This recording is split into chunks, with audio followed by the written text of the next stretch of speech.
Shalom and good day all, this is Tehillim29 back again for another indie comic review, and in this indie comic review I'm actually going to be covering some local artist stuff from here in Australia, and this particular story is called Stoneseeker, The Floating Isles, and we have chapter 1 and chapter 2, and I'll get to showing you the covers right now.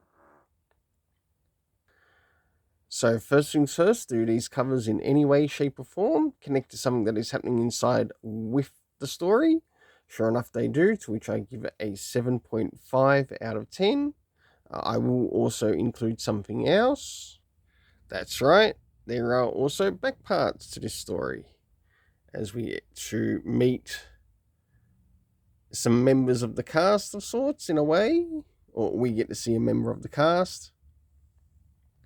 We get a bit of a connection to what's happening in the story. And yes, we do meet a goat.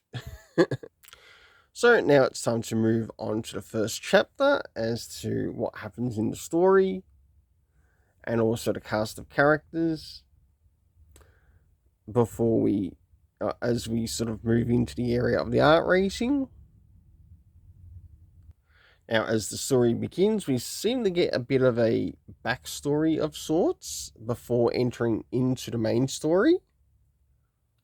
We finally move into this, and we start to meet one of the main cast of characters, to which we learn her name is Iren. We start to meet up with the character, which is actually seen on the back of one of them, and his name is Pikul. We have quite a bit of this story to cover until their journey finally begins together. They start to go up the peak. They encounter a statue that's sort of connected in relation to what is called the Floating Isles. And we start to learn why this person is actually a stone seeker and how these stones actually work. We meet up with someone who is actually somewhat chasing them. The story continues. One thing I will give this story is the consistency of the art.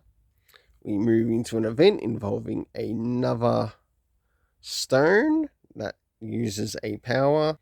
And whilst this is occurring, the people we meet at the beginning of the story start to reach the isles, or the floating isles, until we reach the end of this one. As we begin chapter 2, we learn a little bit of a history about the character, or one of the main characters, Iron, who is with Pikul. And they finally work on going up the statue, as we see that there's like a bit of a chest or a box there. We can also see that others have been there before them, but it doesn't mean that they've actually taken anything from it, or except for now. The story continues, along with its art consistency, and yes, we do learn that one of the stones do actually make people fly or land safely to the ground. Pikul's sister follows behind him with the person who's chasing the other. We never really learn who the person is that's chasing after him. We don't get their name, which is disappointing. But we also learn that they do have experience on how to use these particular stones. We eventually catch up with Iron again, plus also Pikul's sister. The events get a little bit further as we start to draw towards the end. A little bit more talk about the stones and how some of them work, until finally we start to see them using the floating isles. As things continue,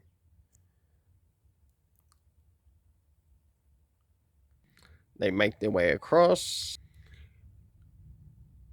and the importance of the journal in this. The story continues until we reach the end of chapter 2, but good news, there is going to be a chapter 3. So I'll probably be waiting a little while until that one comes out. So for the internal art, I gave it a 7.5 out of 10 because of the consistency of it. between first and second issue. Now it's time to move in relation to the story. First things first, did it cover anything in the area of time? To which it does. We learn that one of the characters has been traveling for 2 months, and they do eventually have a diary, and they also put in some entries of sorts. But it seems to be entries of maybe inventory as well as things that they're seeing on their journey. The location that this is taking place is the area of the floating isles, so hence Stoneseeker, the floating isles.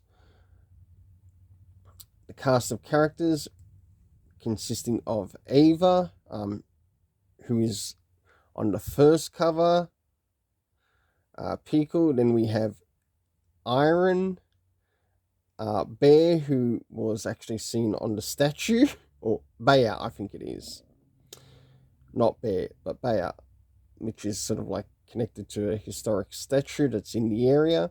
For the overall storytelling, I give it a 7.5 out of 10. This does seem quite enjoyable, and I'll definitely come back for the last issue. Until then, let's keep it colourful and have yourself an awesome day.